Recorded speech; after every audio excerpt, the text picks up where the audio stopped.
Hello student, welcome to you on this video. आज के इस वीडियो को स्टार्ट करने से पहले आपको वीडियो का इंट्रोडक्शन दे देते हैं कि आज का ये वीडियो किस टॉपिक पे बनाया जा रहा है।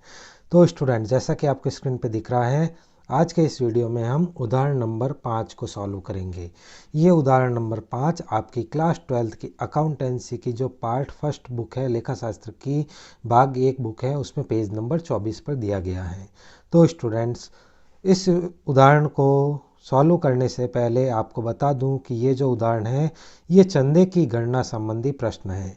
और चंदे की गणना के लिए मैंने एक वीडियो बना रखा है जिसमें चंदे की गणना संबंधी थ्योरी और चंदे यानी अभिदान की राशि का जो गणना करने के मेथड होते हैं, जो विधियां हैं, उनके बारे में मैंने उस वीडियो में बता रखा है।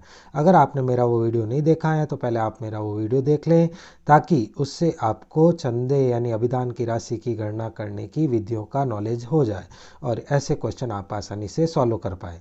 उसका लिंक आपको वीडियो के डिस्क्रिप्शन में मिल जाएगा। तो स्टूडेंट्स, स्टार्ट करते हैं हमारा उदाहरण नंबर 5 का सॉल्यूशन। उदाहरण नंबर 5 में आपको बताया गया है कि 31 मार्च 2018 को समाप्त वर्ष के लिए प्राप्ति एवं भुगतान खाते के अनुसार प्राप्त चंदा 2,50,000 रुपये हैं। इन्होंने पहली लाइन में क्लियरली बता दिया है कि आपको 2,50,000 रुपये प्राप्ति भुगतान खाते से चंदा प्राप्त हुआ है। अतिरिक्त सूचनाओं में हमें बताया गया है 1 अप्रैल को अप्राप्य चंदा यानी वर्ष की शुरुआत का अप्राप्य चंदा 50,000 है। 31 मार्च 2018 को अप्राप्य चंदा यानी वर्ष के अंत का अप्राप्य चंदा 35,000 है। 1 अप्रैल 2017 को अग्रिम प्राप्त चंदा यानी वर्ष की शुरुआत का अग्रिम प्राप्त चंदा 25,000 है। और 31 मार्च 2018 को अग्रिम प्राप्त चंदा यानी वर्ष के अंत का अग्रिम प्राप्त चंदा 30,000 रुपये है। वर्ष 2017-18 के लिए चंदे से आय की राशि की गणना का निर्धारण करें तथा प्रारंभिक अंतिम तुलन पत्र में संबंधित मदों को किस प्रकार दिखाया जाएगा। यानी हमें एक तो चंदे से होने वाली आय की राशि की गणना करनी है, जिसे हम आय व्यय खाते में दिखाएंगे, और दूसरा प्रारंभिक और अंतिम तुलन पत्र में लिखी जाने वाली मदों को बताना है। तो इसको हल करने के लिए सबसे पहले आपको एक फॉर्मेट बनाना होगा, जैसा कि आपको मेरे पिछले वीडियो में फॉर्मेट बनाना सिखाया हुआ है। चंदे की आय की गणना करने की 2 विधियां होती हैं, जिसमें पहली विधि को हम विवरणात्मक विधि और दूसरी विधि को लेखा विधि कहते हैं। दोनों विधियों से क्वेश्चन सॉल्व करने पर सेम आंसर आएंगे। तो आप चाहे तो विवरणात्मक विधि काम में ले सकते हैं, चाहे तो आप लेखा विधि द्वारा भी क्वेश्चन हल कर सकते हैं। तो स्टूडेंट्स, पहले हम बात करते हैं विवरणात्मक विधि में। विवरणात्मक विधि में सबसे पहले लिखा जाता है आय व्यय खाते में दिखाने हेतु चंदे यानी अभिदान की राशि की गणना। इसके लिए सबसे पहले लिखा जाएगा वर्तमान वर्ष के दौरान प्राप्त चंदे की राशि, यानी वर्तमान वर्ष में हमें कुल कितनी राशि चंदे के रूप में प्राप्त हुई है।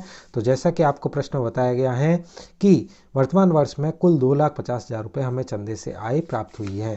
तो इस हिसाब से वर्तमान वर्ष के दौरान प्राप्त चंदे की राशि में हमें 2,50,000 रुपये मेन टोटल के कॉलम में लिख देने हैं। अब इसमें 2 चीज़ों को तो हम ऐड करेंगे और 2 चीज़ों को लेस करेंगे। ऐड करने में पहली चीज़ आएगी वर्तमान वर्ष के अंत में बकाया चंदे की राशि। वर्तमान वर्ष का अंत यानी 31 मार्च 2018 को बकाया चंदा यानी अप्राप्य चंदा जो है वो 35,000 रुपये प्रश्न में दिखाया हुआ है। तो इस 35,000 रुपये को हम वर्तमान वर्ष में बकाया चंदे की राशि के नाम से लिख लेंगे। और उसमें दूसरी चीज़ जो हमारी जुड़ने वाली है वो है वर्तमान वर्ष के प्रारंभ में प्राप्त अग्रिम प्राप्त चंदा। तो वर्ष का प्रारंभ यानी 1 अप्रैल 2017 को अग्रिम प्राप्त चंदे के 25,000 रुपये प्रश्न में दिए हुए हैं। तो ये 25,000 रुपये भी हम ऐड के कॉलम में लिख लेंगे। और इस तरह से हमारी जो दोनों ऐड की मदें हैं उनका जो टोटल है वो हो जाएगा 60,000 रुपये, जिसे हमें कुल राशि में जोड़ना है। इसके बाद लेस की 2 मदें हैं जिन्हें हमें घटाना है। उसमें पहली मद है वर्तमान वर्ष के प्रारंभ में बकाया चंदे की राशि। वर्तमान वर्ष का प्रारंभ यानी 1 अप्रैल 2017। 1 अप्रैल 2017 को बकाया चंदे की राशि, अप्राप्य चंदे की राशि 50,000 रुपये प्रश्न में दी हुई है। तो इस 50,000 रुपये को हम एज इट इज़ यहाँ माइनस में लेस में लिख लेंगे। और इसके नीचे दूसरी मद जो हमें बताई हुई है वो है वर्तमान वर्ष के अंत में प्राप्त अग्रिम चंदे की राशि। वर्तमान वर्ष में अग्रिम प्राप्त चंदा जो है वर्तमान वर्ष के अंत में यानी 31 मार्च 2018 को अग्रिम प्राप्त चंदा 30,000 रुपये प्रश्न में दिखाया हुआ है। तो ये 30,000 रुपये हम एज इट इज़ लिख लेंगे।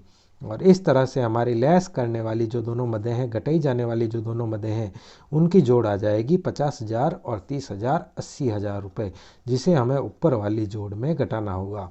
और इतना करने के बाद हमारा सबसे पहले प्राप्त कुल चंदे की राशि थी 2,50,000 रुपये, जिसमें हमें पहली मद 60,000 रुपये दोनों जोड़ वालों की जोड़नी है, और फिर इसमें 80,000 रुपये मैंने यहाँ कैलकुलेशन में गलत लिख लिया है। सबसे पहले 2,50,000, जिसमें 60,000 रुपये जुड़ेंगे दोनों प्लस वाले की, और हो जाएंगे 3,10,000 रुपये, जिसमें हमें लेस करने हैं 80,000 रुपये टोटल दोनों घटाई जाने वाली मदों के। और इस तरह से हमारे आय व्यय खाते में दिखाई जाने वाली राशि आ जाएगी 2,30,000 रुपये।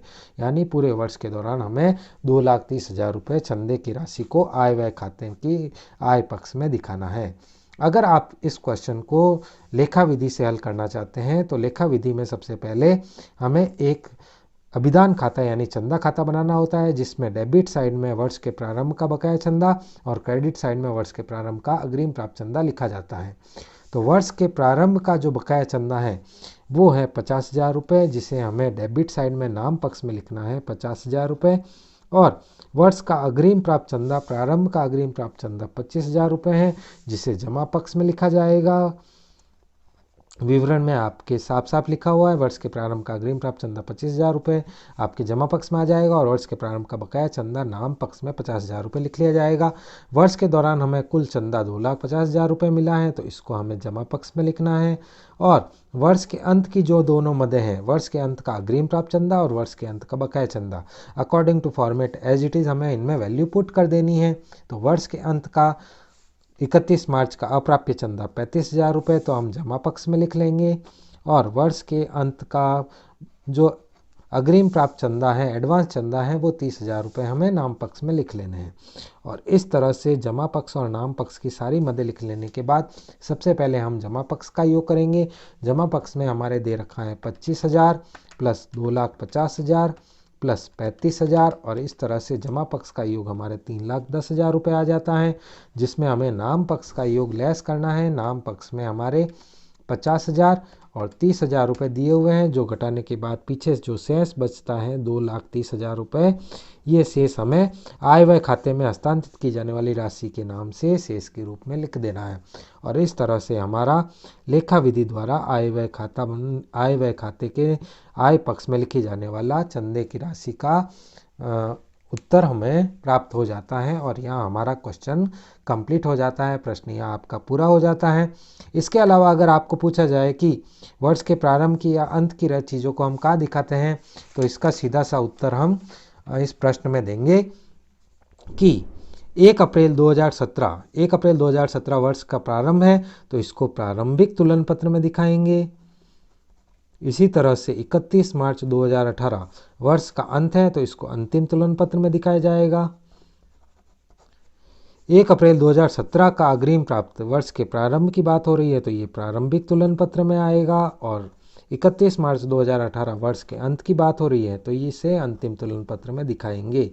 अंतिम और प्रारंभिक तुलन पत्र में किस पक्ष में दिखाना है, तो सीधा सा है अप्राप्य चंदा हमारा अधिकार है, इसलिए इसे हम संपत्ति पक्ष में दिखाते हैं।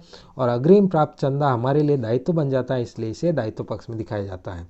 अप्राप्य चंदा चाहे वर्ष के प्रारंभ का हो चाहे अंत का हो, ये हमारा अधिकार है, हमें इसे पाना ही है, तो इसे तो संपत्ति पक्ष में ही दिखाया जाएगा। और अग्रिम प्राप्त चंदा चाहे वर्ष के प्रारंभ का हो चाहे अंत का हो, हमारे लिए ये दायित्व होता है, क्योंकि चाहे तो अगला वाला हमसे वह राशि वापस प्राप्त कर सकता है, तो इसलिए हमारा दायित्व होने के नाते चाहे वर्ष के प्रारंभ का है चाहे वर्ष का अंत का है, उसे हम दायित्व पक्ष में ही दिखाएंगे अग्रिम प्राप्त चंदा होने की दशा में। तो इस तरह से हमारे चारों मदों का हमने तुलन पत्र के किस पक्ष में लिखा होगा ये भी सूचना हमने दे दी है। और यहाँ आपका प्रश्न विवरणात्मक विधि लेखा विधि द्वारा पूरा हो जाता है, और साथ ही हमने तुलन पत्र में किस पक्ष में कौन सी राशि आएगी ये भी दिखा दिया है। तो स्टूडेंट्स, यहाँ आपका वीडियो ख़त्म हो रहा है, तो at the end of video आपसे यही कहूँगा, अगर आपको हमारा वीडियो अच्छा लगा है तो आप इसे लाइक और शेयर कर सकते हैं। अगर आपको हमारा चैनल अच्छा लगा है तो आप इसे सब्सक्राइब करके हमें ज्वाइन कर सकते हैं। अगर आपको हमारे इस वीडियो से रिलेटेड नोट्स चाहिए, यानी अगर आपको ये हमारा उत्तर नोट डाउन करना है, तो आप हमारे टेलीग्राम चैनल पे जाके वहाँ हमें ज्वाइन करके डाउनलोड द्वारा हमारा जो ये वीडियो का नोट्स है वो भी वहाँ से आपको अवेलेबल हो जाएगा, आप वहाँ से उसे डाउनलोड कर सकते हैं। इसके अलावा अगर आपको कोई कंप्लेन सजेशन है, आपका कोई डाउट है, तो आप हमारे टेलीग्राम आईडी पे हमें कांटेक्ट भी कर सकते हैं। इन सभी का लिंक आपको वीडियो के डिस्क्रिप्शन में मिल जाएगा। तो students, at end of video, thank you very much for watching this video, bye bye.